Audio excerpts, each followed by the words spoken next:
और इस वक्त की एक अहम खबर आपको दे दें, आज़ाद के इस्तीफे के बाद कांग्रेस मुहतात हो गई है। मजीद लीडरों को पार्टी छोड़ने से रोकने की तदबीर की जा रही है। जम्मू कश्मीर में प्रदेश कांग्रेस कमेटी की तश्कील में ताखीर का इम्कान है। तो पीसीसी ओहदेदारों की जो फहरिस्त है वो जल्द जारी नहीं की जाएगी।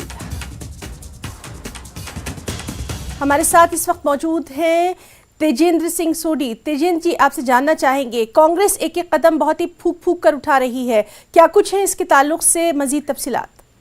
देखिए, गुलाम नबी आज़ाद के जाने के बाद जो जम्मू कश्मीर यूनिट है कांग्रेस की, उसने ये देखा कि किस तरह से उसके एक एक करके कई कद्दावर नेता जो हैं कांग्रेस को छोड़ के, कांग्रेस का दामन छोड़ के जा रहे हैं। उसके बाद जो है कांग्रेस बड़ा फूक फूक के अपनी हर एक रणनीति बना रही है। आपने देखा होगा कि कुछ देर पहले नए जेके पीसीसी चीफ को चुना गया था, वकार रसूल वानी को।